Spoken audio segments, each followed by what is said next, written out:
So we're not adapted for security and utopia. We're adapted for a certain amount of security because, we are vulnerable, but mostly we want to have one foot out where we don't know what the hell is going on, because that's where you're alert and alive and tense and with it. And I believe it actually has something to do with the hemispheric structure of the physiology of your brain, is it? Because the right hemisphere looks roughly adapted to what you don't know, and the left hemisphere, this is an oversimplification, but a useful one, is adapted to the world that you do know. And the right place for you to be is halfway between them. Because and you can tell that. That's what's so cool. And this tells you that this is actually reality that's manifesting itself to you. That sense of active engagement you have in the world when things are working well for you, where you should be at the right time. You're alert and on top of things and engaged, and you don't have much of a sense of time, and the sense of the tragedy of life sort of recedes. And that's when you've got one foot where it's secure and one foot out in the unknown, and your brain signals to you that you're in the right place by making what you're doing meaningful. And that sense of meaning is actually a neurophysiological signal that you've got the forces of the cosmos properly balanced in your being at that moment. And that's why it feels so good. And now, what else could it possibly be? Our brain is capable of looking beyond our vision. That's what it's for. That sense of engagement, there's no reason to assume that that's anything but a real signal. And you can reduce it. You could say, well, the problem with being where you know only is that you don't know everything. And that's going to be a problem in the future. And the problem with being where you know nothing is, that's just too much, man. You go into panic mode, and because anything can happen there and you can't handle it. So you got to mediate between those two things. You want to be secure enough so that your physiology isn't revving out of control, and you want to be out there in the unknown enough so that you keep updating yourself constantly. And that's the place where information flow is maximized. And you know that because that's where you are when you're having a really interesting conversation with someone, or you're gripped by a book, or you're really into a movie, or maybe something that you do as apart from your work, or maybe even in your work, you're into it. And that's because you are in the right place at the right time, and your whole nervous system is signaling that to you. And I would say that's the sort of place that you should be all the time. Of course, you can't be, because no one's perfect, but that's the recreation of paradise on earth. It's something like it, because you are in the right place at the right time when that is happening. Love is the answer, and you know that for sure. Life is a flower, you gotta let it grow.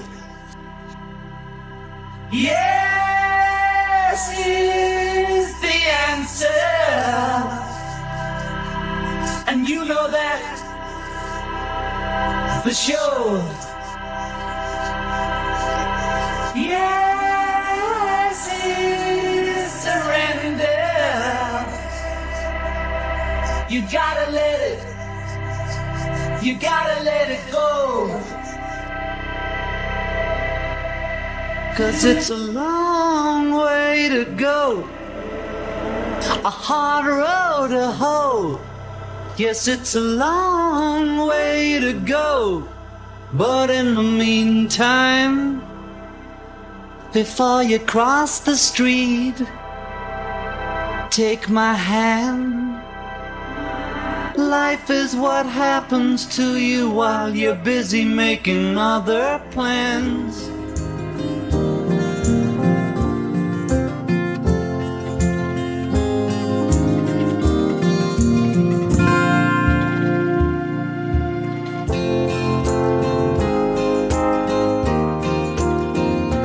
Hello everybody, welcome to episode 61 of Life and Life Only, and this is 50 Reasons to Stay Alive, part 2 of 2.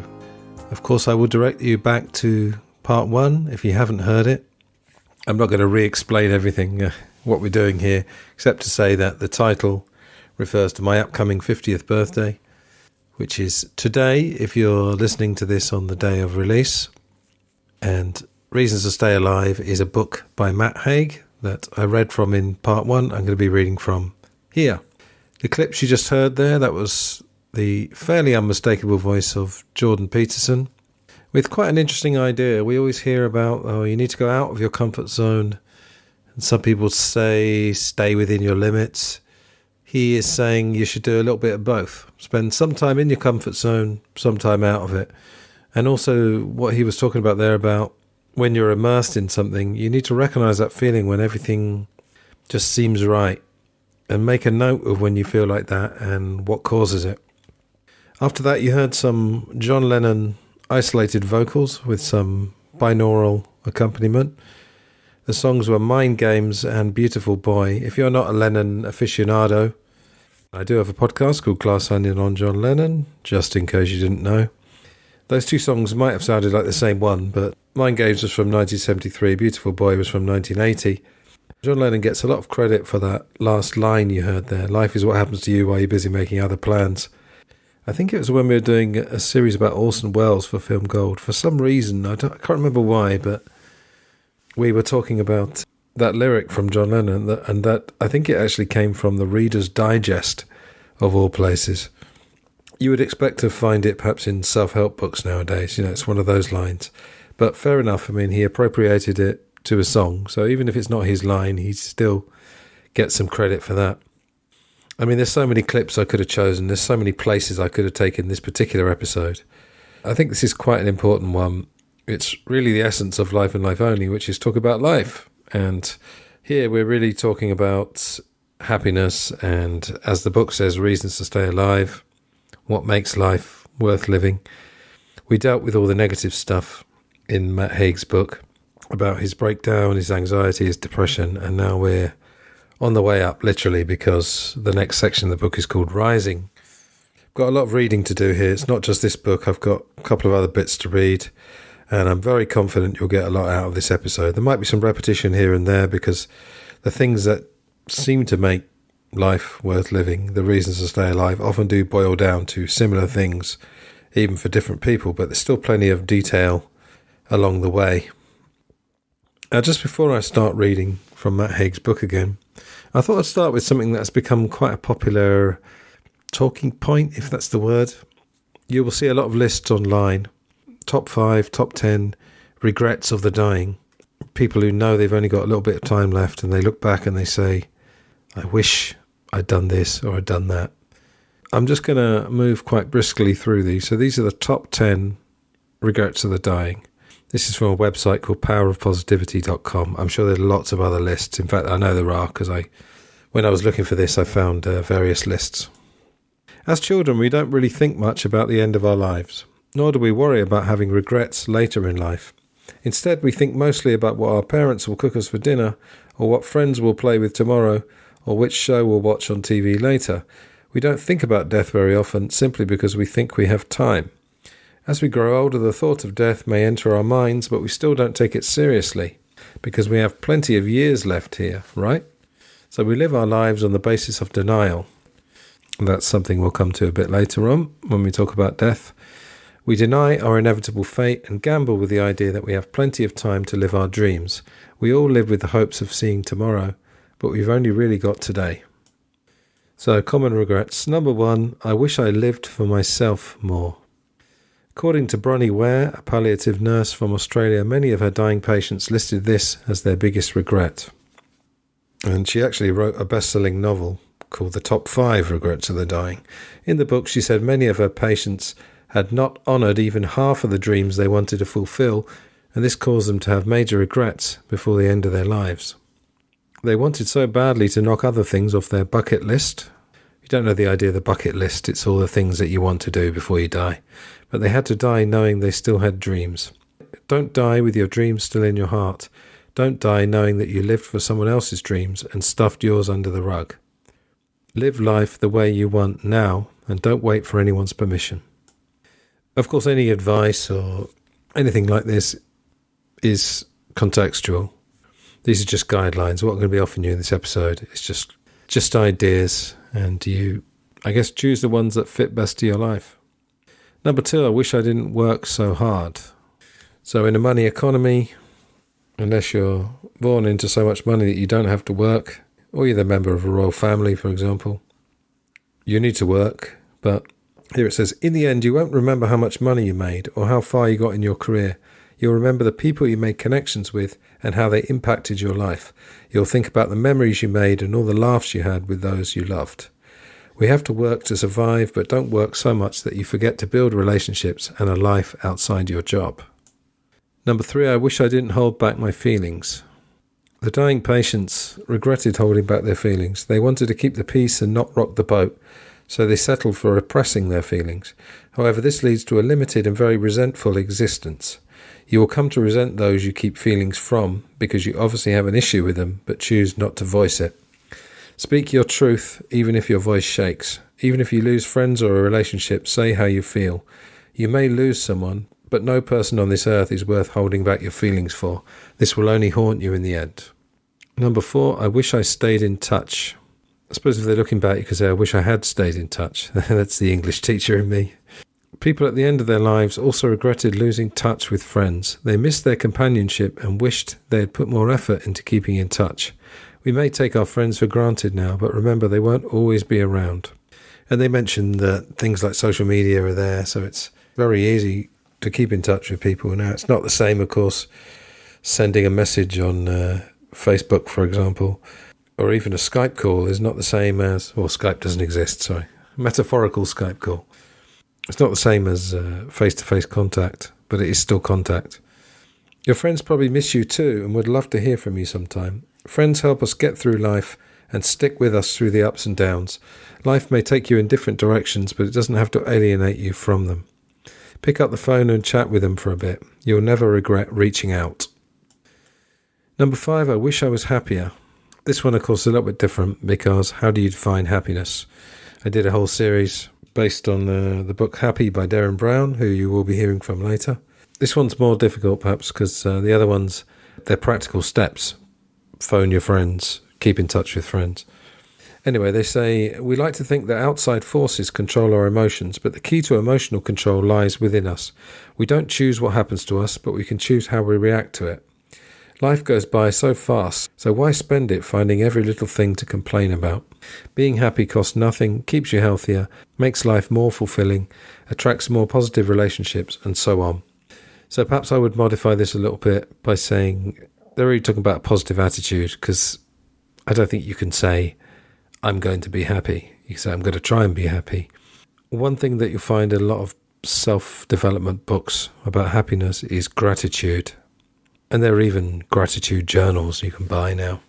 But you can write it down on a piece of paper, the things that you are grateful for. And complaining, it might get things off your chest, but it really affects the people around you. You have to realise that if you are one of these people that does moan and complain about things on a regular basis. Our mental, emotional, physical health relies on our perception. So if you want to start living a better life now, simply change how you look at things. Reframing, folks. Number 6, I wish I cared less about what others think. Again, why care so much about the opinions of others? Keep in mind that most people probably don't think about you as much as you'd like to think. So stop worrying so much. This is a line that Derren Brown delivered in his TED Talk, and maybe he got it from somewhere else, or maybe it was his line. We'd worry less what people thought about us if we realised how seldom they do. Most people are in their bubble. Yeah, they care about other people, but more and more as society becomes more and more individual and less communal, a lot of us are, and I'm including myself, living in our heads a lot of the time. Of course, it's not nice to upset people or offend people, but don't hold back all the time because you've made up a story that the person will be offended. Also, if it's good for your relationship to tell the truth, people do get over things fairly quickly, unless it's something really major. As I said, don't tear into the person, but don't live your life just worrying about what people think or might be thinking. That's the key. Live authentically, simply and happily, and do what feels right for you. As long as you feel happy with yourself, nothing else matters. That's a little bit of a sweeping statement at the end there, but you get the point. I like the idea, live authentically. It's much more effort living a lie. It takes a lot of energy. simply, keep it simple, love that, and happily, i.e. going back to the earlier one with a positive attitude. Number 7, I wish I didn't worry so much. That's pretty self-explanatory.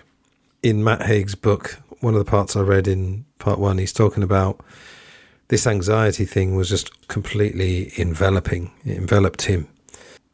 But most of the time, we worry about stuff that doesn't happen, is really trivial in the end. What you have to do, the trick is to think about, try and picture in your mind a few times where you've worried. Or again, you can use journaling, write down everything you're worried about. Keep writing down the things you're worried about. And then see over time, go back a couple of weeks later and see how many of these were actual real worries. And you'll probably find the proportion of real worries is pretty tiny. Will you let this worry take over your life? Will you let the heaviness of the burden drag you down? Or will you release these worries and realise that this world worries far too much? And don't forget, checking the news. As I've said many times, it's going to make you worry more. At the end of your life, remember that the unpaid bills and debts, what other people think of you, how much money you have, and everything else we worry about won't really matter. The fleeting nature of life should cause us to shed our worries immediately. But unfortunately, we don't feel how quickly life goes by until we wake up one day as a 75-year-old. Then we begin to see how small our worries are. Right, just 3 more. Number 8, I wish I took better care of myself. If you don't have your health, you have nothing, so make sure to look after yourself. After someone else must take care of you due to you not taking care of yourself, you pretty much have no freedom left. You have to live with illnesses and ailments that probably could have been prevented simply by taking care of your health. Now, I have to be honest, this website is making everything seem a bit simple, but just take these ideas on board in a broad sense. You can't just say, I'm going to look after my health and I'll never get ill and I'll never need anyone to take care of me. It's clearly not that simple. And I'm a little bit surprised even, because you might say, I wish I'd spent less time worrying about taking care of myself. I'm not talking about really important things. I'm talking about the guilt over that one bit of chocolate cake or whatever. And in the book I mentioned in part 1 that I've just read, called Fuck It, The Ultimate Spiritual Guide, the author there talks about all this guilt we seem to carry about straying in any way from the very perfectionist path that I think a lot of us map out for ourselves. Probably not consciously, but if you think about all the times you feel guilty for transgressing, you're talking about transgressing from an idea of perfection that is impossible anyway. So it says here, you only have one body, mind and spirit, so take care of all of them now to ensure that you can enjoy life even in your older years. Number 9, I wish I didn't take life for granted. This is a little bit going back to the other ones really, because you're taking it for granted that you've got a lot of time, for example. But I like this idea. Many people actually take their life for granted and don't appreciate all the little things around them that make up their environment. The bees that pollinate the foods we eat, the plants that provide us with sustenance, the air we breathe that gives us oxygen, the water we drink that keeps us hydrated, the sun that shines down on us and gives us life. We should appreciate all of it. And they talk about having the basics. Again, keeping it simple, keeping it basic, decluttering both mentally and literally with objects. It's all good stuff. And yes, noticing the little things. In the Darren Brown book, Happy, there's a point where he talks about, I think he's sitting in a coffee shop writing the book. He looks down at, it's something like the pot that's holding the sugar. It's something like that. Or he's looking around at people just living ordinary lives and maybe laughing and smiling at each other or enjoying each other's company. As I look around here in the room where I'm recording this, I'm looking at a mug that I've just been drinking tea from, a glass I've been drinking water from, guitars, amplifiers, a fan, which is very much needed in the summer, even in English summer, and various other objects. And there's so many amazing little things in life that we take for granted. So look around you and just appreciate these things. You know, I'm an advocate of meditation, and we'll be talking about mindfulness towards the end of this episode. Number 10, I wish I lived in the now. More than anything else, it seems most of us have issues with living in the now. We reminisce on the past and wish we could bring it back, or we long for a future that hasn't happened yet. Either way, we live out of alignment with the present, which means that we're never truly experiencing life. We're experiencing moments in our memory or moments in our imagination. We aren't experiencing the raw moments, the moments unfolding right before our eyes. If anything, remember that one day you won't have any more present moments left to experience. You won't have road trips to go on, or mountains to climb, or children to kiss goodnight, or a partner to cuddle with. You'll have your memories serving as a reality check. Did you live according to your dreams? Did you live the hell out of this life and leave no stone unturned? No matter your age, you can choose to live life fully right now. Don't wait until it's too late and all you're left with is regrets. Say no to regrets and say yes to fulfilling your greatest destiny. Well, if you're not inspired by those last words, I don't know what to do for you. As I said, some slight oversimplifications, but good stuff there. Right, reasons to stay alive. This is going to be fairly epic, I think. I've still got a lot to read from this book, so I'm going to move fairly briskly through it. I will interject if inspiration strikes. So we're into part 3, as I said earlier. It's called Rising. There's still a bit of dark stuff in Matt's life, but things are getting better. Things you think during your first panic attack. I'm going to die.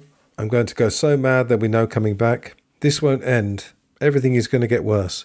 No one's heart is meant to beat this fast. I'm thinking far too fast. I'm trapped. No one has felt this way before, ever, in the whole of human history. Why are my arms numb? I will never get over this. Things you think during your 1000th panic attack. Here it comes. I've been here before. Wow, it's still quite bad. I might die. I'm not going to die. I'm trapped. This is the worst ever. No, it's not. Remember Spain. If you haven't heard part 1, he lived in Spain. He's English, but he lived in Spain. And that was, in fact, where he was when he had his first setback, if you like, his first brush with anxiety and depression, or serious anxiety and depression. Why are my arms numb? I will get over this. So notice subtle changes there in the thoughts. Next section is called The Art of Walking on Your Own. When I was most severely depressed, I had quite a vast collection of related mental illnesses. We humans love to compartmentalise things. We love to divide our education system into separate subjects, just as we love to divide our shared planet into nations and our books into separate genres. And I would add groups into subgroups. But the reality is that things are blurred. Just as being good at mathematics often means someone is good at physics, so having depression means it probably comes with other things. Anxieties, maybe some phobias, a pinch of OCD. I also had agoraphobia and separation anxiety for a while. A measure of progress I had was how far I could walk on my own. If I was outside and I wasn't with Andrea or one of my parents, I wasn't able to cope. But rather than avoid these situations, I forced myself into them. He talks about being outside. He'd pass a fellow human walking a dog. They would ignore me, or they'd frown, or worse, smile. And I would smile back, and then my head would quickly punish me. That's the odd thing about depression and anxiety. It acts like an intense fear of happiness, even as you yourself consciously want that happiness more than anything. So if it catches you smiling, even fake smiling, then, well, that stuff's just not allowed, and you know it. So here comes 10 tons of counterbalance. As you can see, I'm still reading about the dark stuff. He hasn't got better, but you will see that he's getting on the mend, and it's baby steps, it's step by step. But there's an interesting idea, fear of happiness. Us humans have all kinds of fears. For example, a lot of people recognise fear of failure. You worry because you're going to fail. But then there's also fear of success as well. The thing to recognise when you have these opposite fears is that surely they can't both be valid. So one of them must be invalid or irrational. Now he talks about, it's quite interesting, going out and buying a pint of milk and some Marmite. If you're from outside the British Isles, you might not know what Marmite is. I'll let you research that. The Australian version is Vegemite. And what a mission it was to make it to the shop. If you have suffered from things like this, anxiety, depression, you'll know that things that you just absolutely would normally take for granted, they do take a lot of effort. And the key is really as Matt Haig found, just do everything slowly, and I'm going to say this again, keep it simple. Don't overcomplicate. A section here called Love. We are essentially alone. There's no getting around this fact, even if we try and forget it a lot of the time. Why do we bother with love? No matter how much we love someone, we're never going to make them or ourselves free of pain. Well, let me tell you something that sounds bland and drippy to the untrained eye, but which I assure you is something I believe entirely. Love saved me. Andrea, if you didn't listen to part 1, that's his girlfriend who later became his wife. She saved me. Her love for me and my love for her. Not just once either, repeatedly, over and over. I helped her be her and she helped me be me. We did this through talking. In our first year together, we would very often stay up all night talking. The night would start with us going to the wine shop at the bottom of Sharp Street in Hull, the street my student house was on, and buying a bottle of wine we couldn't afford, and would very often end with us watching breakfast TV on my old Hitachi, which required constant manoeuvring of the aerial to see the picture. Ah, those were the days, eh? Terrible TVs and wine you couldn't afford. Then a year later we had fun playing grown-ups, buying the River Cafe cookbook and holding dinner parties at which we would serve up panzanella salads and expensive wines in our damp-infested student flat. Please do not think this was a perfect relationship. It wasn't. It still isn't. The time we spent living in Ibiza, particularly, now seems to be one long argument. There was never a single moment, though, where I would have said or felt that I didn't love her. I loved her totally. Friendship love and love. Though of the two, that deep and total friendship love turns out to be the most important. When the depression hit, Andrea was there for me. She'd be kind to me and cross with me in all the right ways. So a bit of tough love there. Very appropriate in some cases. She was someone I could talk to, someone I could say anything to. Being with her was basically being with an outer version of myself. The force and fury she'd once only displayed in arguments she now used to steer me better. She accompanied me on trips to doctors. She encouraged me to ring the right helplines. She got us to move into our own place. She encouraged me to read and to write. She earned us money. She gave us time. She handled all the organisational side of my life, the stuff you need to do to tick over. She filled in the blanks that worry and darkness had left in its wake.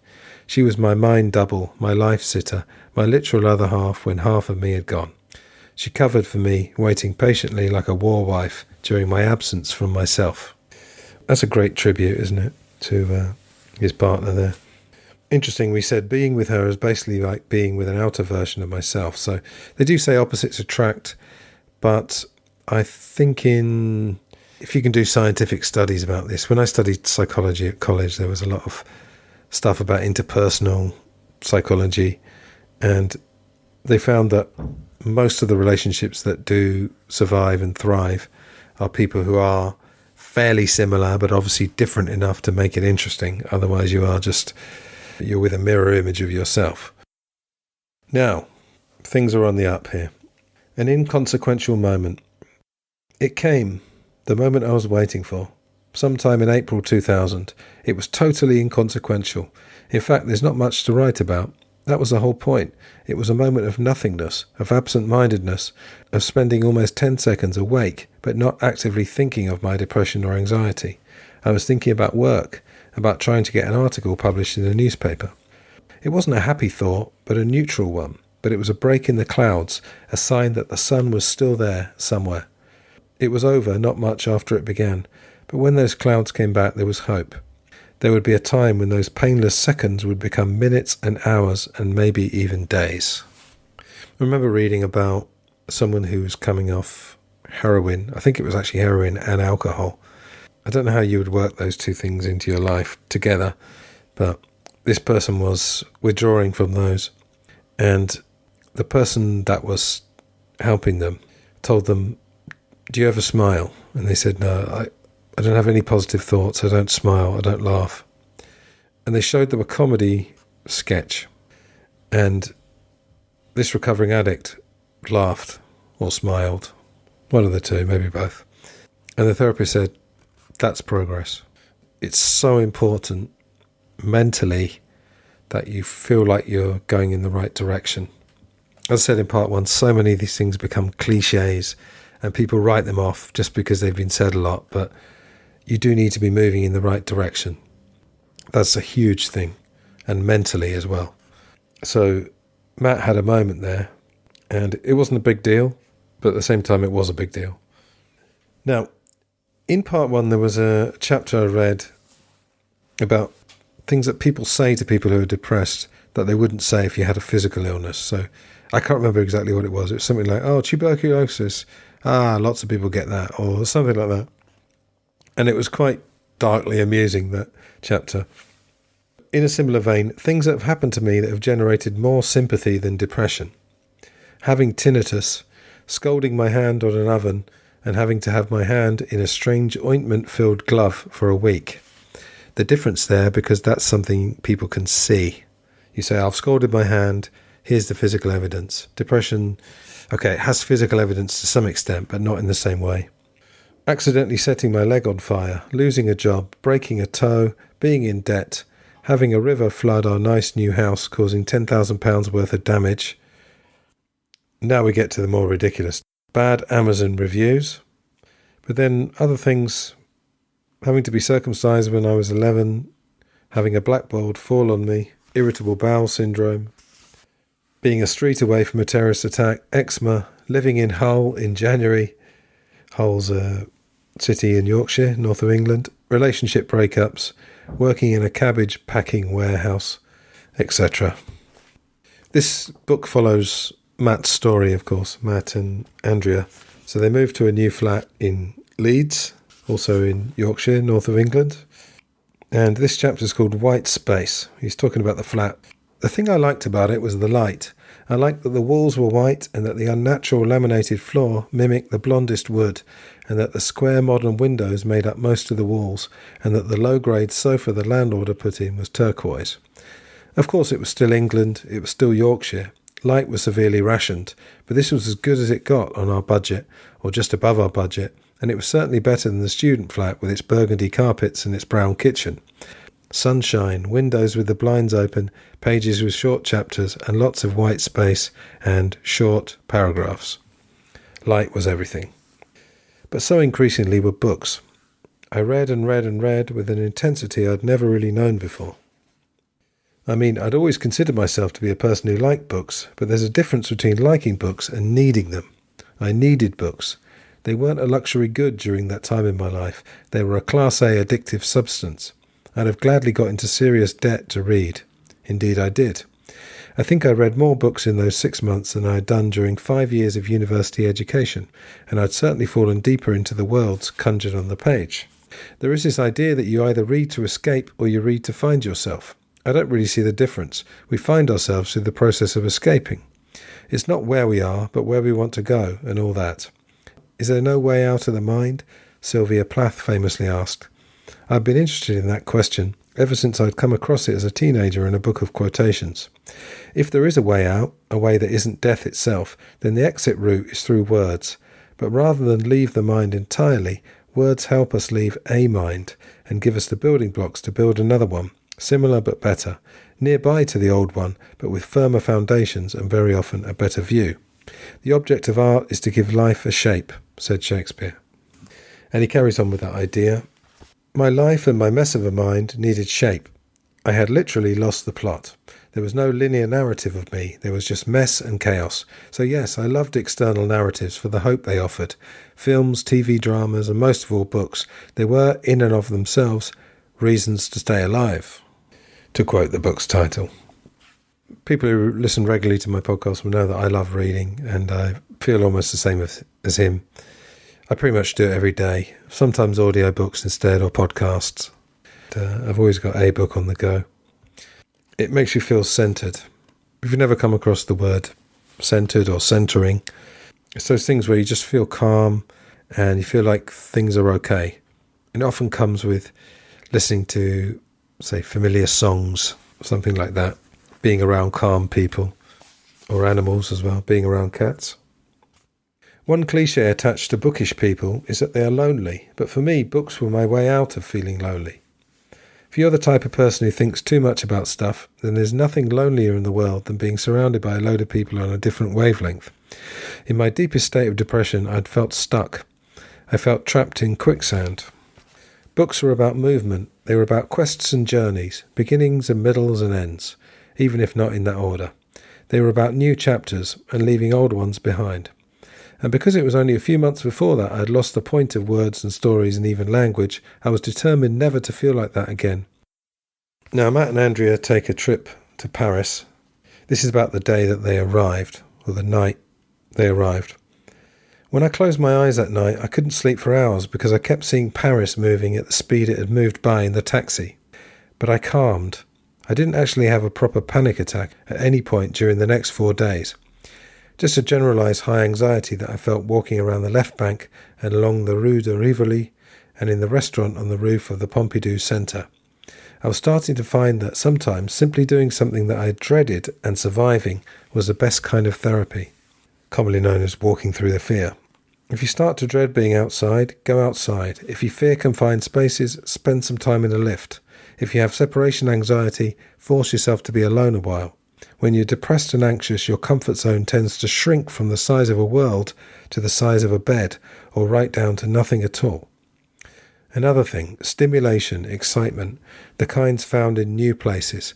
Sometimes this can be terrifying, but it can also be liberating. In a familiar place, your mind focuses solely on itself. There's nothing new it needs to notice about your bedroom. No potential external threats, just internal ones. By forcing yourself into a new physical space, preferably in a different country, you end up inevitably focusing a bit more on the world outside your head. Well, that's how it worked for me, those few days in Paris. In fact, I felt more normal than I did at home, because here my general anxious awkwardness could pass quite easily for general awkward Britishness. The thing he was describing there of being in a room, if you think of the image of someone climbing the walls, stuck in a room, could be solitary confinement in prison, or it could be the prison that they have created. There's nothing, if you're stuck in a room and you can't find the will to leave, there's nothing new in that room because you probably know everything that's in it.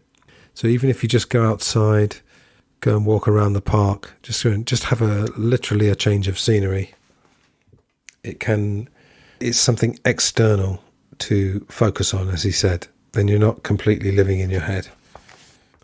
Of course, travel isn't always a solution or even an option, but it certainly helps me when I get the chance to go away. I think more than anything, it helps give a sense of perspective. We might be stuck in our minds, but we aren't physically stuck. And unsticking ourselves from our physical location can help dislodge our unhappy mental state. Movement is the antidote to fixedness, and it helps sometimes, just sometimes. Travel makes one modest, said Gustave Flaubert.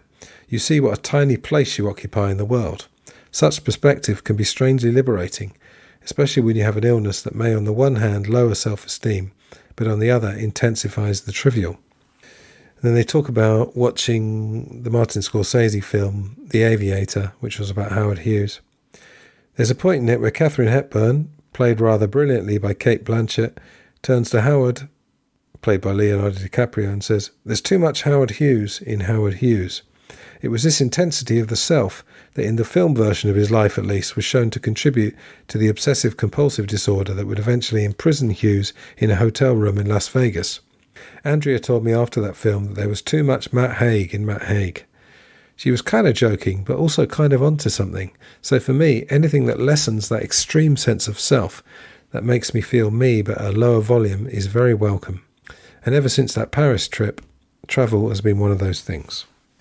Now, going back to the Jordan Peterson clip you heard at the beginning, where he was talking about comfort zones and being in comfort zones and spending time there and spending time out of them, Matt says, you need to be uncomfortable. You need to hurt. As the Persian poet Rumi wrote in the 12th century, the wound is the place where the light enters you. He also wrote, forget safety, live where you fear to live. I channeled my mind by writing my first proper novel, not principally for career reasons. The novel was a reworking of Shakespeare's Henry IV with talking dogs, so hardly bestseller territory, but to occupy myself. 2 years later, though, and with Andrea's encouragement, it would be an actual published book. I dedicated the book to Andrea, obviously, but it wasn't just a book I owed her, it was a whole life. Okay, here's a chapter called Running. Running is a commonly cited alleviator of depression and anxiety. It certainly worked for me. When I started running, I was still getting very bad panic attacks.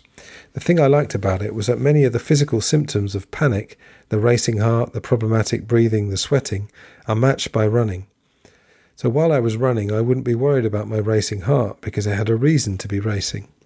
Also, it gave me something to think about.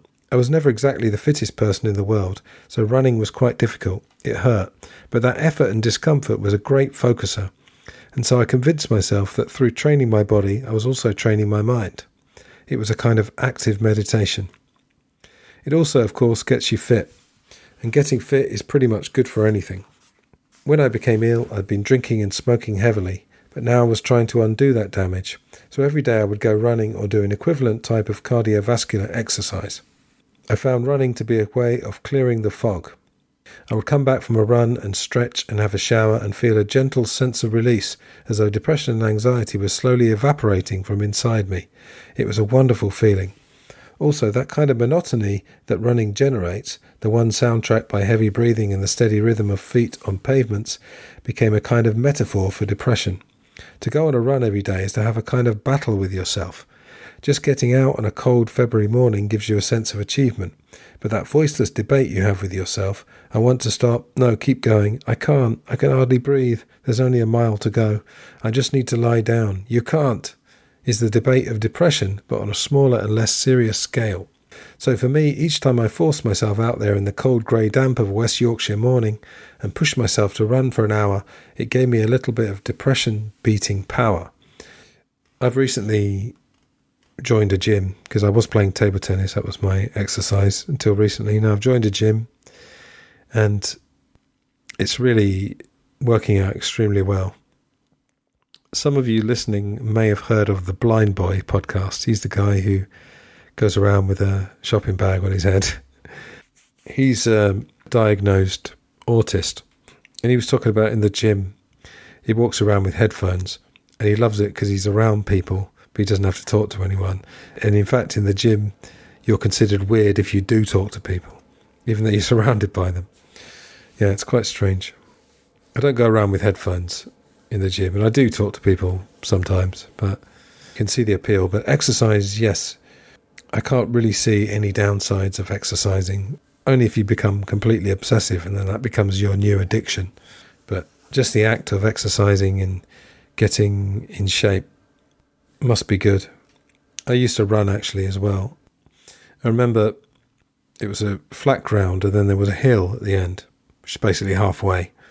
So I'd run up that hill and then I'd get to the top and obviously run down and then finish my run. So it's about 3 miles to the hill, 3 miles back, I think, something like that. And I always thought that was I thought there was something nicely symbolic about that. Just that last bit, running up the hill, and then your reward was to run down it.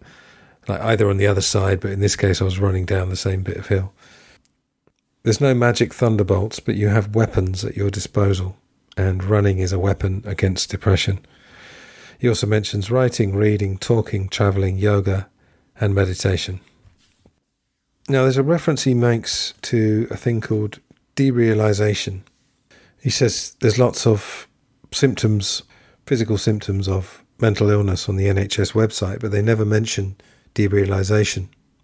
My friend from school, Ian, about 10 years ago, I think he got diagnosed with this, and he said it made such a difference, just knowing the thing that he had.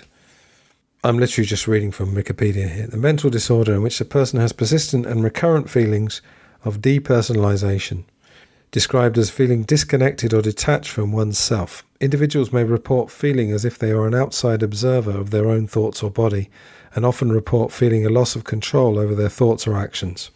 Derealization is described as detachment from one's surroundings. Individuals experiencing derealization may report perceiving the world around them as foggy, dreamlike, surreal, and or visually distorted. I remember when I lived in London, I was living a very fun, slightly chaotic, slightly unrealistic life, really. I mean, we shared a flat, had an Australian friend who I got on really well with right from the start, and people would just come to our flat because it was quite big, and we would party a lot, well within our means, really, or what you would think of our means, but people used to bring stuff to us, basically, bottles of wine or whatever. I remember this friend and I were saying, I feel like I'm in a movie sometimes. London is a bit like that. Big cities are a bit like that. Madrid was like that as well. And I remember a few years later thinking that my life had gone from a movie to a reality show, as in the kind of reality shows you see on TV, which are not really reality. So I think the journey I've been on is one of feeling like I am in touch with my life. I've personalised my life. I'm not going to say any more about derealisation. I'll put something in the show notes, obviously, but it's something that's worth looking at. Right, there's an interesting thing here. He talks about famous people with depression. If you think of famous people as mostly successful people, I know nowadays there are people that are just famous for being famous, but in the past most people had done something pretty well to become famous. He says, sometimes just looking at names of people who've suffered depression, but have clearly had other things that are great going on in their lives, gives a kind of comfort. So he's got a big list here. I'm just going to literally just pick a few names. Halle Berry I mentioned in part 1 because she's got the same birthday as me. Frank Bruno, Alistair Campbell, Winston Churchill, Richard Dreyfuss, Stephen Fry. Now Dreyfuss was actually on the Stephen Fry documentary I recommended, Secret Life of the Manic Depressive. John Hamm from Mad Men, Billy Joel, Stephen King, Abraham Lincoln, Wolfgang Amadeus Mozart, Isaac Newton. Such a random list, this. Teddy Roosevelt, Ruby Wax, Robbie Williams, Tennessee Williams, no relation, and Catherine Zeta-Jones. Now what does this teach us? That depression can happen to prime ministers and presidents and cricketers and playwrights and boxers and the stars of hit Hollywood comedies. Well, we knew that. What else? That fame and money do not immunise you from mental health problems. We kind of knew that too. Maybe it's not about teaching us anything except that knowing about Jim Carrey's time on Prozac or Princess Leia's bipolar disorder, that's obviously Carrie Fisher, helps us because while we know it can happen to anyone, we can never be told too many times that it can actually happen to anyone. I remember sitting in a dentist's reading an interview with Halle Berry in which she was talking openly about the time she sat in her car in a garage and tried to kill herself via carbon monoxide poisoning. And that was actually how Stephen Fry attempted suicide the first time as well. She told the interviewer the only thing that stopped her was the thought of her mother finding her. It helped me seeing her smiling and looking strong in that magazine. It may have been a photoshopped illusion, but whatever, she was alive and seemingly happy and a member of the same species as me. So yes, we like stories of recovery. We love the narrative structure of rise, fall, rise again. Celebrity magazines run those stories endlessly. There's a lot of cynicism about depressed celebrities, as if after a certain amount of success and money, a human being becomes immune to mental illnesses. It's only mental illnesses that people seem to say this about. They don't say it about the flu, for instance. Unlike a book or a film, depression doesn't have to be about something. Also, one of the things depression often does is make you feel guilt.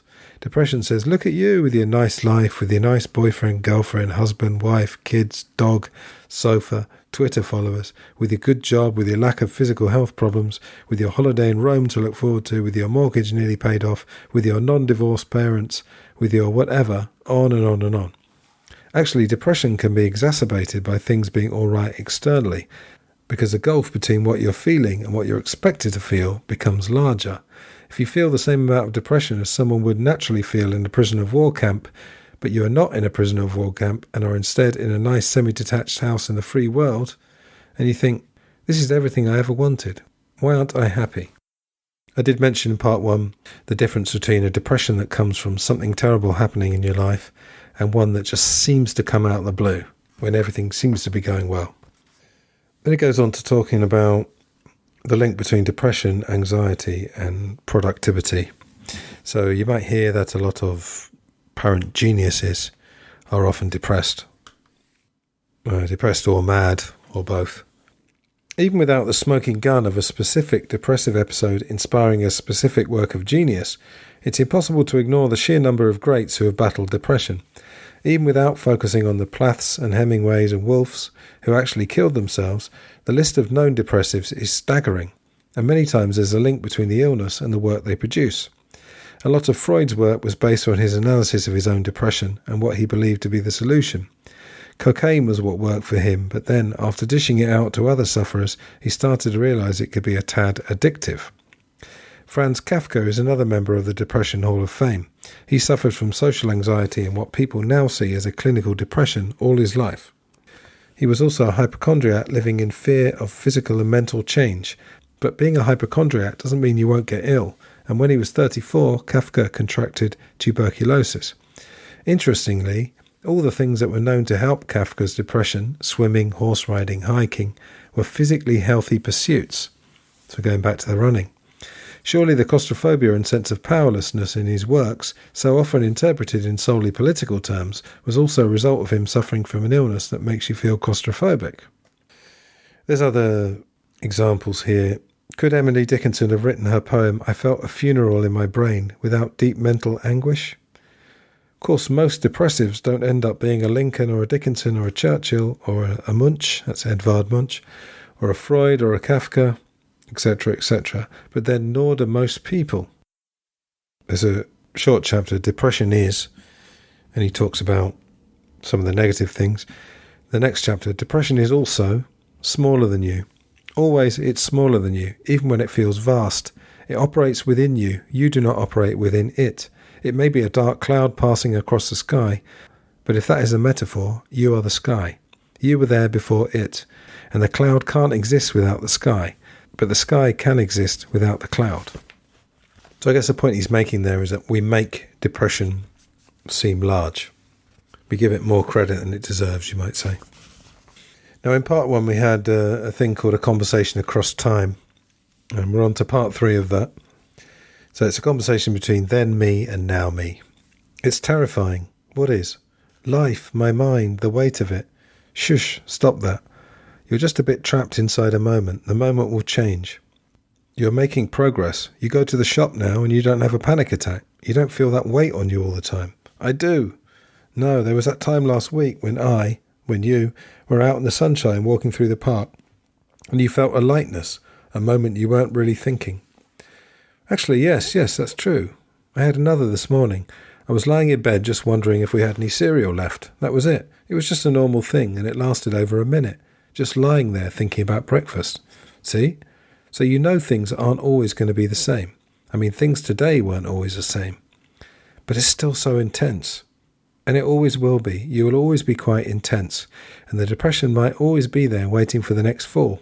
But there's so much life waiting for you. The one thing depression has told you is that a day can be a long and intense stretch of time.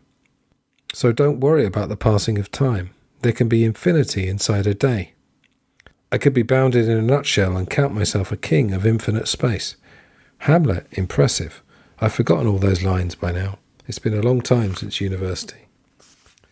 I'm starting to believe in you. Thank you. I mean the possibility of you. The possibility that I exist more than a decade in the future and that I feel a lot better. It's true, you do. And you have a family of your own. You have a life. It's not perfect. No human life is. But it's yours. I want proof. I can't prove it. There's no time machine. Now, I suppose I'll just have to hope. Yes, have faith. I'll try. You already have. Great stuff. Now we're into part 4, which is called Living. This is a chapter called The World. The world is increasingly designed to depress us. Happiness isn't very good for the economy. If we were happy with what we had, why would we need more? How do you sell an anti-aging moisturiser? You make someone worry about aging. How do you get people to vote for a political party? You make them worry about immigration. How do you get them to buy insurance? By making them worry about everything. How do you get them to have plastic surgery? By highlighting their physical flaws. How do you get them to watch a TV show? By making them worry about missing out. How do you get them to buy a new smartphone? By making them feel like they're being left behind. To be calm becomes a kind of revolutionary act. To be happy with your own non-upgraded existence, to be comfortable with our messy human selves, would not be good for business. That's something I've obviously covered on this podcast a lot. Yet we have no other world to live in, and actually when we really look closely, the world of stuff and advertising is not really life. Life is the other stuff. Life is what's left when you take all that crap away, or at least ignore it for a while. Life is the people who love you. No one will ever choose to stay alive for an iPhone. It's the people we reach via the iPhone that matter. And once we begin to recover and to live again, we do so with new eyes. Things become clearer and we are aware of things we weren't aware of before. Anxiety, even more than depression, can be exacerbated by the way we live in the 21st century, by the things that surround us. Smartphones, advertising. I think of a great David Foster Wallace line, "It did what all ads are supposed to do, create an anxiety relievable by purchase." Twitter followers, Facebook likes, Instagram, information overload, unanswered emails, dating apps, war, the rapid evolution of technology, urban planning, the changing climate, overcrowded public transport, articles on the post-antibiotic age, etc., etc. Constant distraction, work, 24-hour everything. Maybe to be truly in tune with the modern world means anxiety is inevitable. So you said before that we don't have a choice to live in this world. That's right. But you do have a choice to opt out of some of the more ridiculous aspects of the 21st century.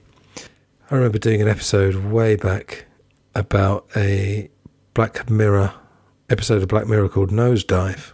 And I remember Harry, who was a guest on that, we talked about you have the power to turn off notifications on your phone. Perhaps there's a stigma to turning off the phone itself, because if you don't have a landline, in theory, if there was an emergency, you need to be contactable. But we do have power. I've done it myself. We can reject all this. I mean, the news is a good example. You can still follow what's going on, but in a very broad and general way, in terms of knowing supposedly the things that have happened in the world, but you don't need to be caught up in all the analysis of that. And you don't have to buy products beyond your basic needs. You do have the power to reject that. And yes, it's difficult if you work in an office, let's say, or a factory or some other place where there's lots of people around you. Maybe everyone else is into mainstream news and you're a little bit alternative. Maybe you will have to play the game a little bit. But you can reject, you can step back from, as I said, the absolute craziness of life in the 21st century. Another thing you can do, as a chapter of the book says, slow down. Some things are known, but more isn't. Maybe this lack of true understanding explains why there's still stigma about mental health. Where there is mystery, there will be fear. Ultimately, there remains no surefire cure. There are pills, but only a liar would say they work every time, or that they are always an ideal solution. I think we dealt with that earlier in the book and in the previous episode. It's also rare that they cure someone without additional help, but when it comes to the anxiety side at least, there does seem to be one thing that works across the board to a greater or lesser degree, namely slowing down. Anxiety runs your mind at fast forward rather than normal play speed, so addressing that issue of mental pace might not be easy, but it works. Anxiety takes away all the commas and full stops we need to make sense of ourselves. Here are some ways to add back that mental punctuation. Yoga.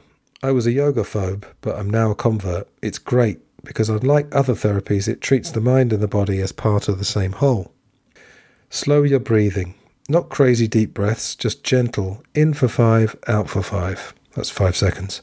It's hard to stick to, but it's very hard for panic to happen if your breathing is relaxed.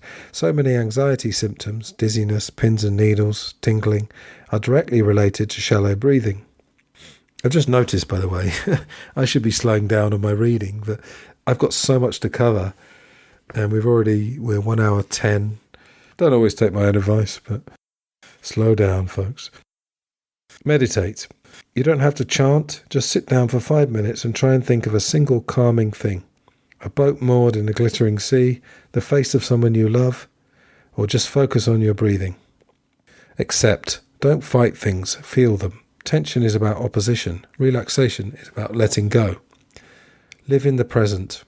Here is meditation master Amit Ray. If you want to conquer the anxiety of life, live in the moment, live in the breath. And then we go on to love. Love is anxiety's greatest killer. Love is an outward force. It's our road out of our own terrors, because anxiety is an illness that wraps us up in our own nightmares. This is not selfishness, even though people read it as such. If your leg is on fire, it's not selfish to concentrate on the pain or the fear of the flames. So it is with anxiety. People with mental illnesses aren't wrapped up in themselves because they are intrinsically any more selfish than other people. Of course not. They are just feeling things that can't be ignored. Now, we're talking about famous people with depression. There is a theory, and John Lennon certainly subscribed to this, He said something along the lines of, I'm only famous because of my repression. My parents didn't love me and I needed love from an audience. They're not his exact words, but that was the gist of it.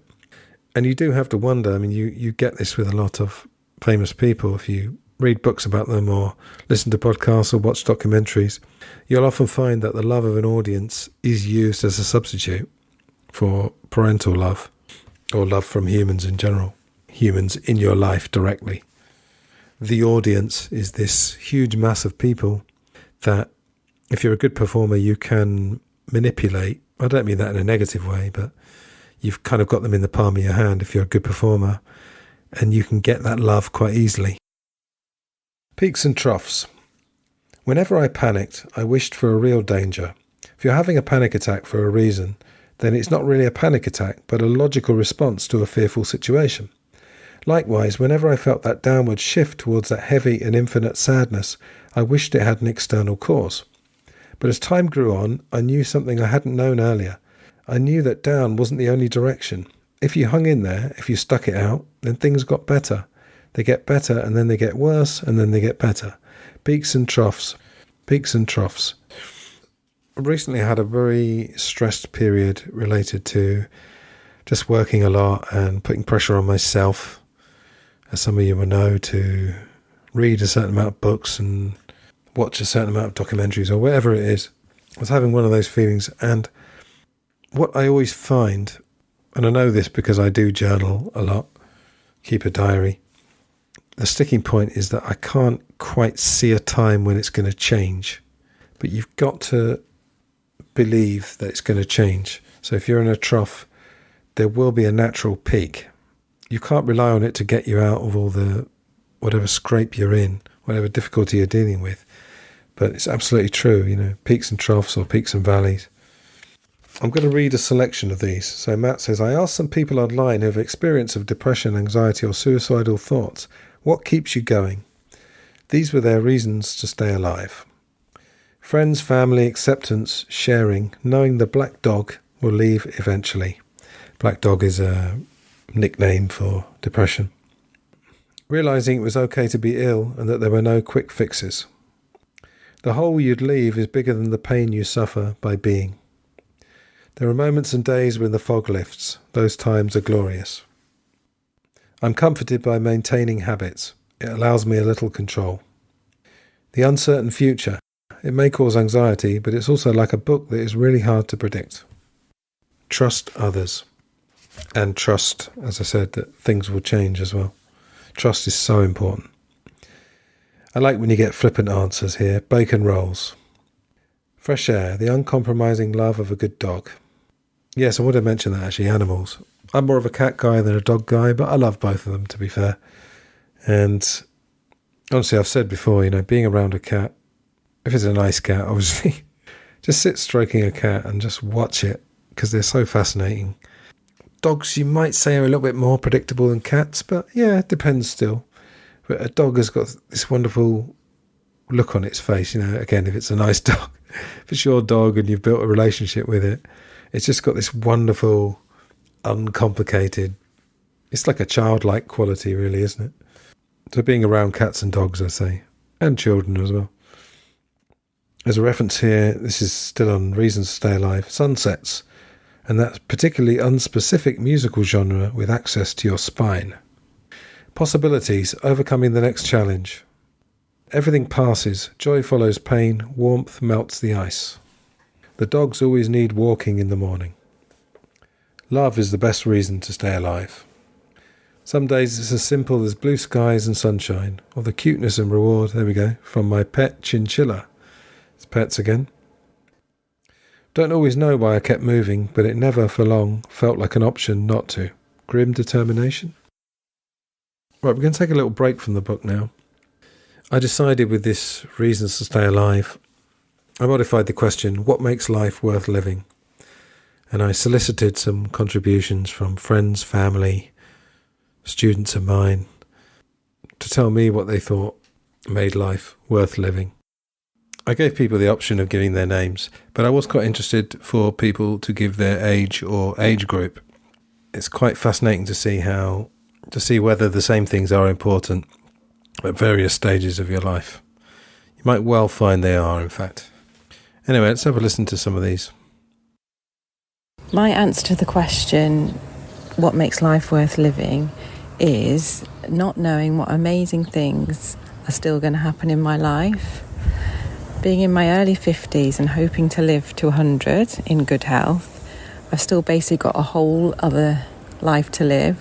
So that's what I think makes life worth living, is you do not know what's happening around the corner, but just imagining all the amazing things that might happen. For me, without a doubt, what makes life worth living is my family.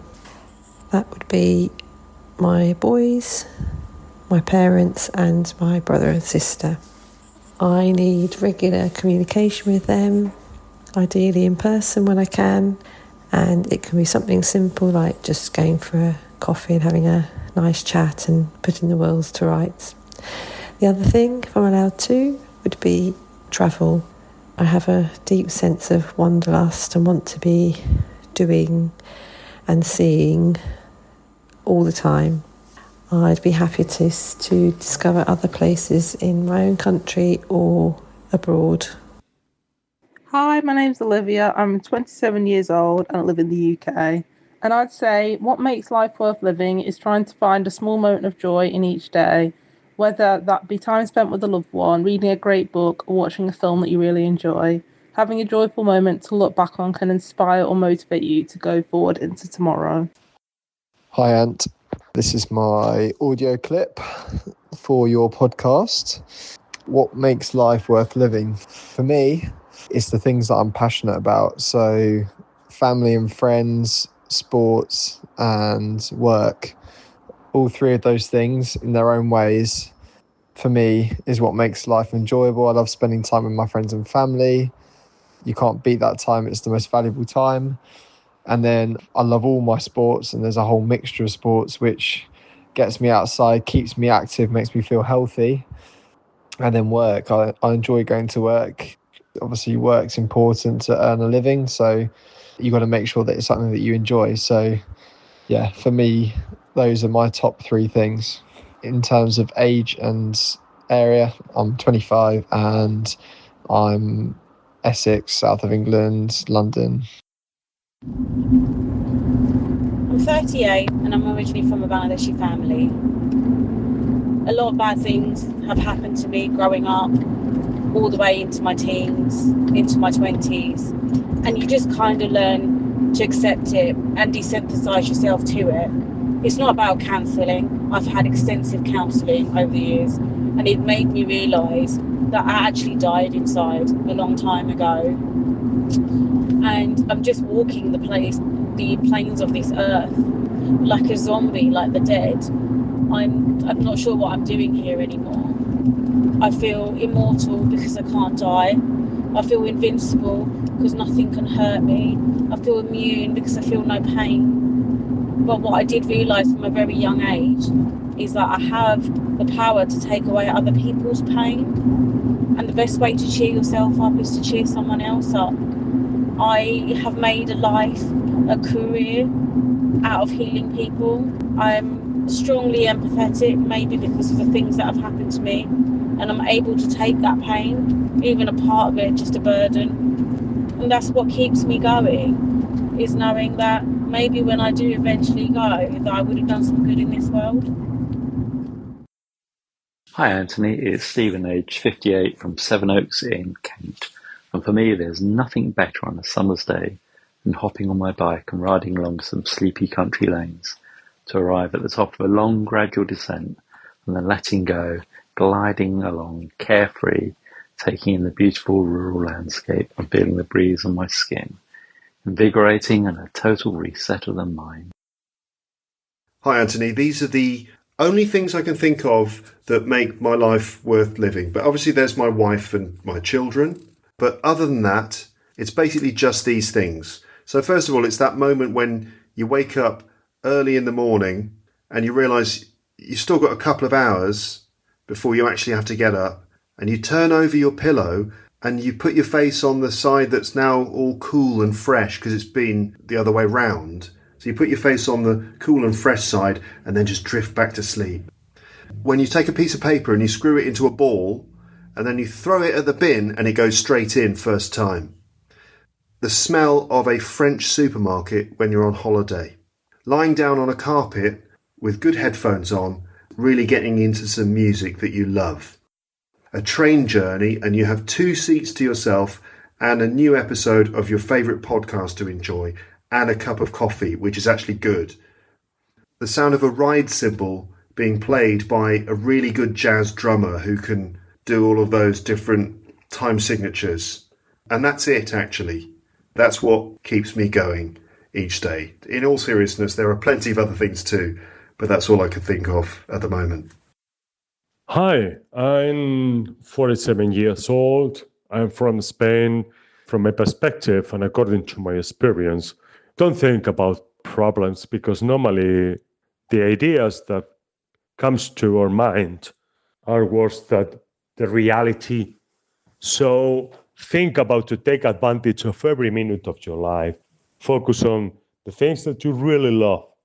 Music, cinema, friends. Try to focus on the things that have a real value in your life.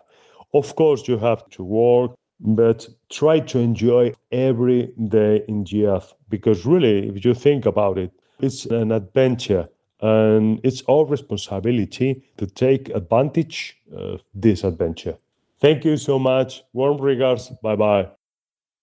There was also a rather shy young man of 55, I believe, so still young, who preferred to send me the answer by text. What makes life worth living is that there is variety. No 2 days are exactly the same. There's good in the bad days and bad in the good. It's the challenge of facing every day that makes it all worth it. And finally, there was another person who simply wrote cats. I think that might be me, actually. Thank you to all the contributors. There are a few recurring themes, as you heard there, but also quite a bit of diversity as well. Let's get back to the book, Reasons to Stay Alive. There's a section about things that make me worse, but I think we dealt with all that in part 1. We're keeping it optimistic. Next chapter, things that sometimes make me better. Mindfulness, running, yoga, summer, sleep, slow breathing, being around people I love, reading Emily Dickinson's poems, reading some of Graham Greene's The Power and the Glory. So if you want to broaden those out, reading poems, reading great novels, writing, eating well, long baths or showers, 80s movies, I guess you can pick your decade there, listening to music, Facebook sometimes, probably wouldn't agree with that one, Twitter sometimes, probably wouldn't agree with that one either, going for a long walk, noble deeds and hot baths, that's a quote from Dodie Smith, not sure who that is, light skies and walls, the bank of bad days, that was in part 1, large rooms, doing something selfless. Yes, helping other people has been proven to be a source of happiness. The smell of bread, because he's talking about fresh bread out the oven. Wearing clean clothes. Thinking I have things that work for me. Knowing that other things work for other people. Absorbing myself into something. Knowing that someone else may read these words and that just maybe the pain I felt wasn't for nothing. And considering the success of this book, I mean, Matt Haig must have had a very warm glow, knowing how many people he must have helped with this. And hopefully this podcast will do the same. Right, there's a little section here that I actually do remember reading in the previous episode we did about depression with Simon Weitzman.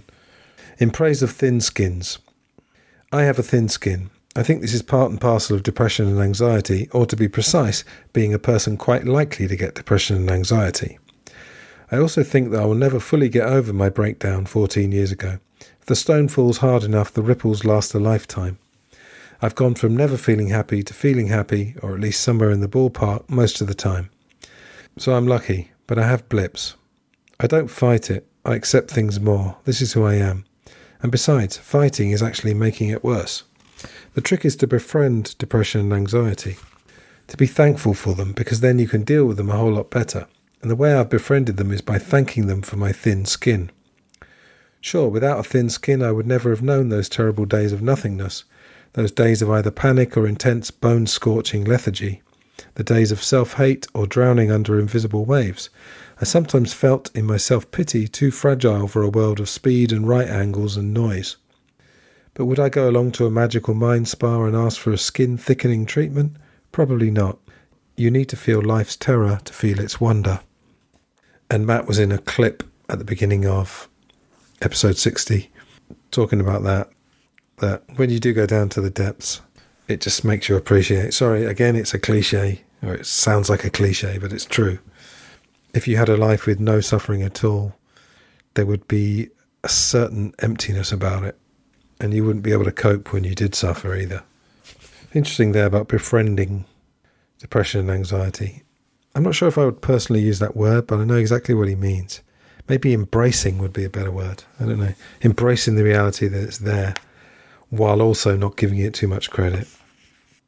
Now, he talks about Schopenhauer, who's he describes as the depressive's favourite philosopher, and one who influenced Nietzsche, Freud and Einstein in varying but significant ways.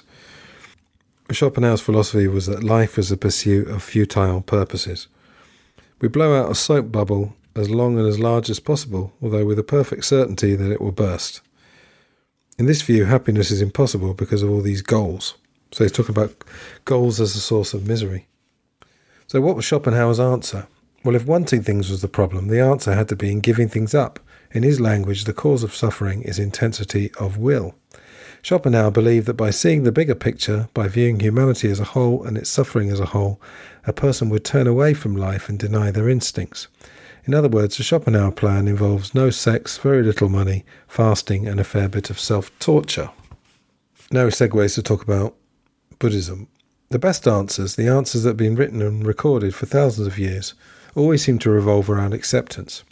Schopenhauer himself was greatly influenced by ancient Eastern philosophy. The truth has been recognized by the sages of India, he said. Indeed, his belief that abstinence from worldly pleasures is the answer to life is something he shares with a lot of Buddhist thinkers. But Buddhist thought is not as negative or miserable as Schopenhauer. With him, all this asceticism is a bit self-punishing, a bit full of self-loathing, which is unhealthy and counterproductive. A world full of people hating themselves is not a happy world. Buddhism does not seem to be about self-punishment. A key Buddhist symbol is that of the lotus flower. The lotus flower grows in mud at the bottom of a pool, but rises above the murky water and blooms in the clear air, pure and beautiful, before eventually dying. This metaphor for spiritual enlightenment also works as a metaphor for hope and change. The mud you could see as depression or anxiety, the flowers in the clear air, the self we know we can be, unclogged by despair. Now he talks about the Dhammapada, chief among the Buddhist sacred texts.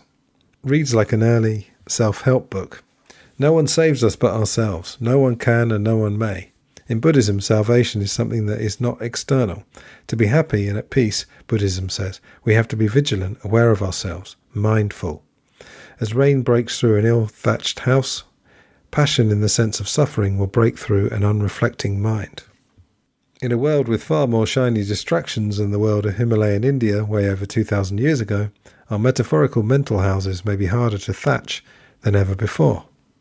Even Buddha himself would struggle these days, though the lack of Wi-Fi on the Himalayan foothills would be a blessing if you wanted to meditate for 49 days under a tree. One thing I do understand, though, is that more is not better. I'm not a Buddhist. I find all strict and certain guidelines too scary. Life is beautiful in its ambiguity. But I like the idea of being alert to ourselves, of connecting to the universal rather than living life on a seesaw of hope and fear. For me personally, happiness isn't about abandoning the world of stuff, but in appreciating it for what it is. We cannot save ourselves from suffering by buying an iPhone. That doesn't mean we shouldn't buy one. It just means we should know such things are not ends in themselves. He also talks about compassion. Another thing I like about Buddhism, the idea that kindness makes us happier than selfishness. That kindness is a shredding of the self that releases us from the suffering that is our desires and wants. To be selfless while being mindful seems to be a good solution when the self intensifies and causes us to suffer. Being good feels good because it makes us remember that we are not the only person that matters in this world. We all matter because we are all alive. And so kindness is an active way in which we can see and feel the bigger picture. We are ultimately all the same thing. We are life, we are consciousness. I realise that the key to happiness, or that even more desired thing, calmness, lies not in always thinking happy thoughts. No, that is impossible. No mind on earth with any kind of intelligence could spend a lifetime enjoying only happy thoughts. The key is in accepting your thoughts, all of them, even the bad ones. Accept thoughts, but don't become them. You can walk through a storm and feel the wind, but you know you are not the wind. That is how we must be with our minds. We must allow ourselves to feel their gales and downpours, but all the time knowing this is just necessary weather. Now this is quite poignant. I went back to visit my parents about a month ago. They don't live in the same house, but the street they are on is parallel to the street where we used to live. It's a 5-minute walk. The corner shop is still there. I walked there on my own and bought a newspaper and could happily wait for the shopkeeper to give me my change. The houses I passed were the same orange brick houses. Nothing much had changed. Nothing makes you feel smaller, more trivial than such a vast transformation inside your own mind while the world carries on oblivious. Yet nothing is more freeing to accept your smallness in the world. And this is obviously why people love looking at the stars, looking through telescopes, or just gazing at the night sky. I'm sure I've put this in show notes of previous episodes, but I'll put it again. A video called The Universe is Way Bigger Than You Think. And honestly, just watch it carefully and just realise that this smallness, there's nothing wrong with it. It can be a therapeutic thing. Much as I would love to read more of this, I've got some things from other books to read in a minute. There's literally 2 chapters left here. One is called How to Live, 40 Pieces of Advice I Feel to be Helpful, but which I don't always follow. Again, I'm just do a selection. I'll try not to repeat ones that we've already covered. Be gentle with yourself, work less, sleep more, which fits a little bit with those regrets of the dying earlier. Appreciate happiness when it's there. Sip, don't gulp. So yeah, just do things slowly, things like drinking water or eating or whatever it is. Listen more than you talk. Don't feel guilty about being idle. More harm is probably done to the world through work than idleness. And there is a saying as well, sometimes the most productive thing you can do is relax. Sometimes you've got to recharge those batteries. Wherever you are, at any moment, try and find something beautiful. A face, a line out of a poem, the clouds out of a window, some graffiti, a wind farm. Beauty cleans the mind. Now, this is a reference to something I was just talking about a minute ago. Look at the sky, remind yourself of the cosmos. Seek vastness at every opportunity in order to see the smallness of yourself. Do not watch TV aimlessly. Do not go on social media aimlessly. Always be aware of what you're doing and why you're doing it. Don't worry about things that probably won't happen. We touched on that earlier. Look at trees. Be near trees. Plant trees. Trees are great. And I'd broaden that out to nature. Beware of the gap between where you are and where you want to be. Simply thinking of the gap widens it, and you end up falling through it. Read a book without thinking about finishing it. Just read it, enjoy every word, sentence and paragraph. Don't wish for it to end or for it to never end. No drug in the universe will make you feel better at the deepest level than being kind to other people. Listen to what Hamlet, literature's most famous depressive, told Rosencrantz and Guildenstern. Quote, "There's nothing either good or bad, but thinking makes it so." There's so many more of these, but just a few more. If the sun is shining and you can be outside, be outside. Remember that the key thing about life on Earth is change. Cars rust, paper yellows, technology dates, caterpillars become butterflies, nights morph into days, depression lifts. Be brave, be strong, breathe and keep going. You'll thank yourself later. It's a bit of a tradition of mine not to read the last chapter because it just feels like, I suppose I've spoiled in inverted commas a lot of this book if you're thinking of reading it. But really, I haven't read that much of it because I've been interjecting as well. Anyway, the last chapter is called Things I've Enjoyed Since the Time I Thought I Would Never Enjoy Anything Again. And I'm not going to read this chapter. I mean, it's only 3 pages anyway, or 2 and a bit pages.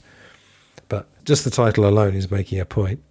Things I've enjoyed since the time I thought I would never enjoy anything again. Again, faith that things will change. The end of the book, Matt simply says, thank you. Right, this is not the end of this episode. Still a bit to do, folks. Now, one of the things about appreciating life is having a certain attitude to death. And there's a growing consensus that one of the things that is holding the human race back is fear of death. So I'm going to read now from a book called The 50th Law by Robert Greene and 50 Cent. Robert Greene is most famous for the book The 48 Laws of Power. I've mentioned him on the show lots of times, I'm sure, in the past. We're always talking about how we need labels for everything. He's been labelled the modern Machiavelli, which again is very, very reductionist, that way of looking at it. He's done other books. The Art of Seduction, Mastery is a great book. The Laws of Human Nature. His most recent one's called The Daily Laws, and it's literally one law for each day of the year. And it's a kind of summation of all the ideas from his previous books. The one he's working on now, I don't know the exact title, but it's going to be about the Sublime, and I'm going to touch on that now. The last chapter of the 50th Law, the title is Confront Your Mortality, the Sublime. In the face of our inevitable mortality, we can do one of two things.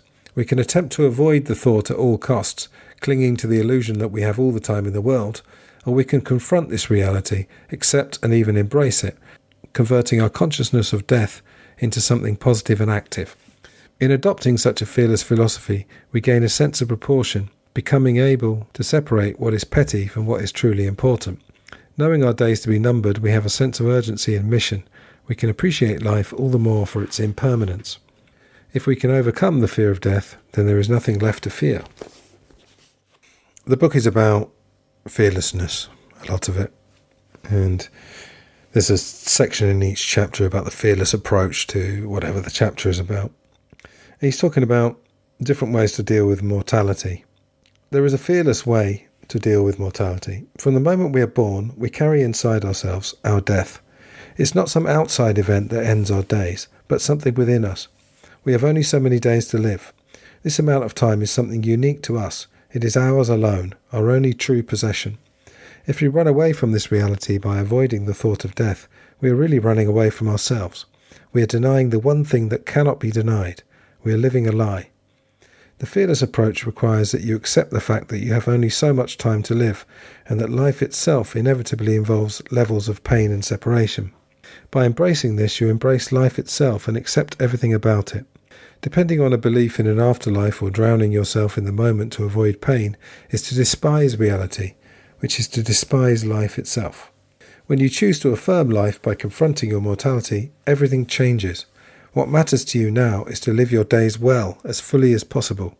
You could choose to do this by pursuing endless pleasures, but nothing becomes boring more quickly than having to always search for new distractions. If attaining certain goals becomes your greatest source of pleasure, then your days are filled with purpose and direction, and whenever death comes, you have no regrets.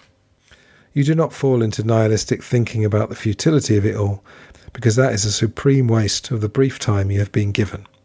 You now have a way of measuring what matters in life. Compared to the shortness of your days, petty battles and anxieties have no weight. You have a sense of urgency and commitment. What you do, you must do well, with all of your energy, not with a mind shooting off in 100 directions. To accomplish this is remarkably simple. It's a matter of looking inward and seeing death as something that you carry within. It is a part of you that cannot be repressed. It does not mean that you brood about it, but that you have continual awareness of a reality that you come to embrace. You convert the terrified, denial-type relationship to death into something active and positive, finally released from pettiness, useless anxieties and fearful, timid responses. In the past, our relationship to death was much more physical and direct. We would routinely see animals killed before our eyes for food or sacrifices. During times of plague or natural disasters, we would witness countless deaths. Graveyards were not hidden away, but would occupy the centre of cities or adjoin churches. People would die in their homes, surrounded by friends and family. This nearness of death increased the fear of it, but also made it seem more natural, much more a part of life. To mediate this fear, religion would play an important and powerful role. The dread of death, however, has always remained intense, and with the waning of the power of religion to soothe our anxieties, we found it necessary to create a modern solution to the problem. We have almost completely banished the physical presence of death. We do not see the animals being slaughtered for our food. Cemeteries occupy outlying areas and are not part of our consciousness. In hospitals, the dying are cloistered from sight, everything made as antiseptic as possible. That we are not aware of this phenomenon is a sign of the deep repression that has taken place. We see countless images of death in movies and in the media, but this has a paradoxical effect. Death is made to seem like something abstract, nothing more than an image on the screen. It becomes something visual and spectacular, not a personal event that awaits us. We may be obsessed with death in the movies we watch, but this only makes it harder to confront our mortality. Banished from our conscious presence, death haunts our unconscious in the form of fears, but it also reaches our minds in the form of the sublime. So let's move on to that now. The word sublime comes from the Latin, meaning up to the threshold or doorway. It is a thought or experience that takes us to the threshold of death, giving us a physical intimation of this ultimate mystery, something so large and vast it eludes our powers of description. It's a reflection of death in life, but it comes in the form of something that inspires awe. To fear and avoid our mortality is debilitating. To experience it in the sublime is therapeutic. Children have this encounter with the sublime quite often, particularly when confronted with something too vast and incomprehensible for their understanding. Darkness, the night sky, the idea of infinity, the sense of time in millions of years, a strange sense of affinity with an animal, etc. We too have these moments in the form of any intense experience that's hard to express in words. It can come to us in moments of extreme exhaustion or exertion, when our bodies are pushed to the limit, in travel to some unusual place, or in absorbing a work of art that is too packed with ideas or images for us to process rationally. The French call an orgasm le petit mort, or little death, and the sublime is a kind of mental orgasm, as the mind becomes flooded with something that's too much or too different. It is the shadow of death overlapping our conscious minds, but inspiring a sense of something vital and even ecstatic. Understand, to keep death out, we bathe our minds in banality and routines. We create the illusion that it's not around us in any form.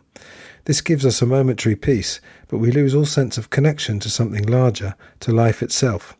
We're not really living until we come to terms with our mortality. Becoming aware of the sublime around us is a way to convert our fears into something meaningful and active, to counter the repression of our culture. The sublime in any form tends to evoke feelings of awe and power. Through awareness of what it is, we can open our minds to the experience and actively search it out. Then he gives 4 sensations of a sublime moment. A sense of rebirth, sense of evanescence and urgency, a sense of awe, a sense of the oceanic, the connection to all life. I'd like to read about how you get there, but you'll have to read that yourself. The 50th Law by Robert Greene and 50 Cent. And finally, I'm going to go back to our friend Darren Brown. I did a big series on his book Happy at the end of 2023. That was many, many hours. So this is from Darren's book. I don't know if I read this part a couple of years ago. I haven't gone back to listen to those, but if I am repeating it, it's for a good reason. This is the human condition. On the one hand is the world, full of rich and mysterious things, experiences and people, and on the other is our need to navigate it, and the only compass we know how to use has been battered and misaligned long ago. To forge ahead and do our best, we have to turn our ambiguous world into a set of easily navigable certainties. Thus we name the unnameable so we can identify it, tick it off and move forward. To get our bearings, we glibly label those things that remain eternally unresolved. We overgeneralize and reduce in order to make sense of the world and our place in it. Concepts fall prey to our projections, which reduce rich ideas to what we'd like them to be. These projections are often illuminated by our fears.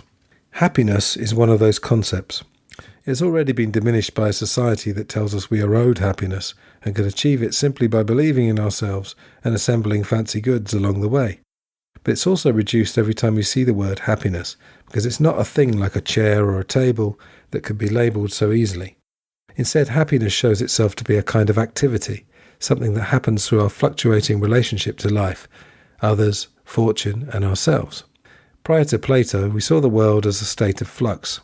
Heraclitus told us, no man ever steps in the same river twice, for it's not the same river and he's not the same man. Plato replaced this model with that of ideal forms, a shimmering nirvana of consummate examples of every quality, which could only be reached through hard work and contemplation, and thus fluid activities like happiness became things. Mindfulness, on the other hand, when it is summoned, and mindfulness, for those who don't know, is essentially another word for meditation. It's technically a form of meditation. Mindfulness keeps us engaged firmly in the present and brings with it the riches that come from paying attention. Mindfulness is simply paying deliberate attention in the present, noticing things. When we are mindful, we turn off our autopilot and switch back on.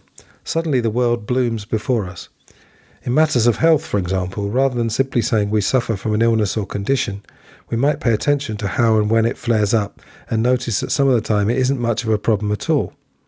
We might then be able to recreate those contexts where we don't feel the pain and come to alleviate much of our suffering. And Darren just refers to a faith healing, I guess it's faith healing in inverted commas, show he's done called Miracle, because he does a lot of stage shows now. 277 performances of my secular faith healing show Miracle have convinced me of the psychological component of many debilitating afflictions and the power that can come from harnessing the stories we tell ourselves about them.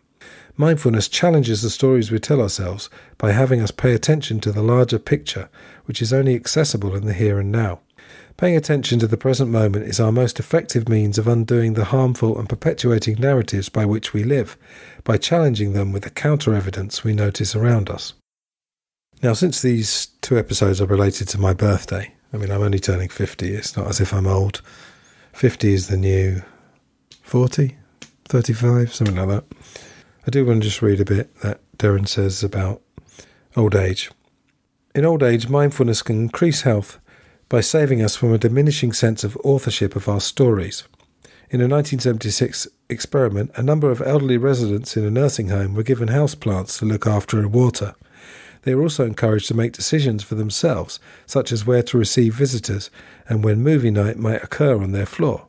Meanwhile, a second control group was also given plants, but this time it was the nurses who looked after them and made decisions about visitors and movie showings. 3 weeks later, the first group, who had been given responsibility, and agency I might add, was happier and healthier. 18 months later, they were still significantly more active and sociable, but most astonishingly, this group lived longer. The mortality rate was twice as high in the group that had all their decisions made for them. Being granted authorship of our stories and experiencing mindfulness rather than mindlessness makes for happier and healthier lives. I am basically an old hippie at heart, so I'm going to give love the last word here. It'll also get the last word in this podcast, more on that in a second. In matters of love, a mature relationship involves celebrating the mystery and wholeness of one's partner. It's standing in appreciation of their otherness, not neurotically attempting to obliterate it, because at some level their separation from us might trigger responses we once had to a fallible, unavailable parent. It's realizing that we are each of us alone, that no one is ever entirely right for us because we are all broken, and that we can only open our broken aloneness to that of another. A good relationship, like a good parent or a good death, need only be good enough, consisting of 2 people navigating each other's inadequacies with kindness and sympathy. Likewise, a mature life and a flourishing one involve standing in toleration and acknowledgement of ambiguity rather than greeting it with disappointment. So, take agency of your life, have compassion, and celebrate ambiguity. Life is a crazy ride. I've already got a clip for the outro, otherwise I would play for the 100th time the Bill Hicks clip. It's just a ride. Anyway, I hope you've enjoyed these 2 episodes. There's just a little bit to go in a minute, but if you'd like to help out the show, there are links in the show notes to buy me a coffee. We can make one-off donations, and indeed the same with PayPal. If you'd like to give feedback, lifeandlifeonlypod@gmail.com. And if you are interested in life coaching or know anybody that is, I am a life coach. You can reach me at the same email address. So I guess last thing to say, it's happy birthday to me as I turn 50. Just after the music, you're going to hear Robert Greene himself. All I'll say before you hear that clip is that he's in his 60s and he suffered a pretty serious stroke a few years ago. So he's had a brush with death, having already written about it in a couple of his books. And he's continued to write about it as well. As I said, I'm an old hippie, so the very last word on this podcast will be a melody called Aura Lee originally, but I'll always know it in the way that it was popularised as Love Me Tender. This is a cocktail version that was already heard on episode 50, exactly a year ago, complete with some old school record player scratches and other sounds. So, all that being said, thanks for listening. I'm taking a summer break for August because I'm actually recording this right at the end of July, even though you're hearing it in mid-August if you've downloaded the episode immediately or soon after it's come out. But I will see you again sometime, so all the best from me. Have the rest of a good summer, if it's still summer when you're listening to this. Take care in this crazy world, and goodbye.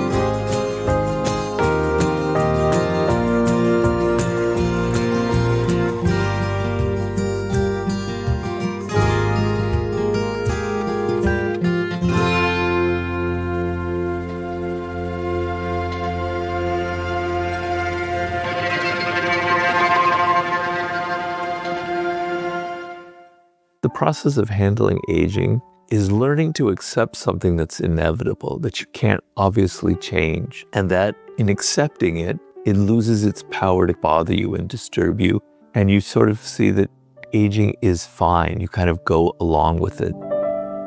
And what are the pros and cons of actually getting older? The things that you used to do, you can't do anymore. Your body starts breaking down. You have more pains and things like that. And you have to slow down. You can't lift as many weights. You can't swim as many laps. You can't run as many miles. And so you have to accept that. I notice a lot of people, particularly in my generation, who won't accept these things. They're just going to exercise as much as they did before. They're going to work out as hard as they did before. They're going to find all of these miracle drugs, all of these miracle things that keep their body from aging. I understand it because I understand the spirit behind it, but at some point, you have to come to terms with this is what happens to you. You know, your eyesight starts weakening. Your hearing isn't as good as it used to be. Many, many things that happen like that. And so learning to accept things is a very powerful skill and something you have to do in life. There's a book that I read called Radical Acceptance, Tara Brach, and she's a practicing Buddhist and American. It's a very interesting writer. And the idea comes from Buddhism, and the idea is to radically accept all of the circumstances that come to you in life and to embrace them, because that's just it. You can't control these things. Embracing everything that happens to you. It's a very beautiful philosophy, and it makes life flow much more easily. So I notice sometimes I get frustrated and angry, and then I go back and I go, that's just ridiculous. These are just circumstances. It's not good or bad. It's who I am. It's just life as it is. Just learn to accept it. Calm down, calm down, calm down. So the process of aging is learning to go with it. Now, you can go too far with that, and you can slow down and go, damn it, I'm turning 60. I'm just going to sit at home. I'm just going to I'm not going to do anything. You age in your mind mentally before you physically fall apart. And so here I am in my 60s. I'm getting up in my 60s, I'm afraid to say. And I take bike rides that I think 40-year-olds wouldn't take, because I want to feel like I can still challenge myself and do things on a level that's pretty imposing for somebody my age. I don't want to age mentally to the point where I have to avoid all of these things. I have to avoid all of these foods. I have to avoid all of these risks. I can't do this or that or the other. You end up aging yourself mentally. So you can go too far with that acceptance thing. But at some point, you want to learn to kind of accept the fact that this is the process of life. And so the pros of it are things that used to matter to me that got me so angry and upset when I was younger. I don't care anymore. I don't care so much what people think about me. If I'm in a social situation and everyone wants to go out to some club or to some party afterwards, I go, no, I want to go home. I'm tired. Got to get some rest. They'll start going, oh, come on. I don't care. I don't give a shit what you think about me. I'm going home. Whereas when you're in your 20s, you really cared what people thought about you. You want to go along with the group or the crowd. I don't care anymore. I just do what I want to do. Things that mattered to me when I was in my 20s or 30s, they just don't matter to me anymore, particularly now since I've faced death face to face very closely. That's not important. That doesn't matter because we all die, and, it just loses its significance to you. The cons are a loss of energy and a loss of kind of innocence. When you're in your 20s, there are all these films and books and cultural things that you've never seen before. It's so exciting to see things for the first time. It's so exciting to go to Paris for the first time, right? Wow, what a great world. Now I've seen it all. It doesn't have that impact for me as much. And the energy level is down. So I'm not as excited or as enchanted by things as when I was young. And I really miss that. And I struggle to try and get over that and return to that youthful spirit that I miss very deeply. But on the other hand, the calmness that comes with aging and the acceptance and the fact that I'm not so frantic. The thing that really bothers me and that I really kind of hate is people who won't accept death, who believe that they can live forever, that they can find a way to extend their life to when they're 150 years old. And I go, Christ, if I lived till I was 150, everybody I knew would be dead. I'd feel so alone that it would be hell. It'd be hell to live that long and see all of your family, all of your friends, all the people that you cared for dead and gone and this whole strange world emerging. No, it's okay to die. It's okay to leave this world. That is part of the experiment. That's part of the game that was given to us. You get these 50, 60, 80 years to be on this planet and have fun, and then it's over, like every animal, every insect has ever had to experience. So just having that perspective and accepting it and accepting death and embracing it in some way has been a very positive aspect of getting older for me. If I could go back to my 20s, though, tomorrow, I would do it in a flash, so don't get me wrong.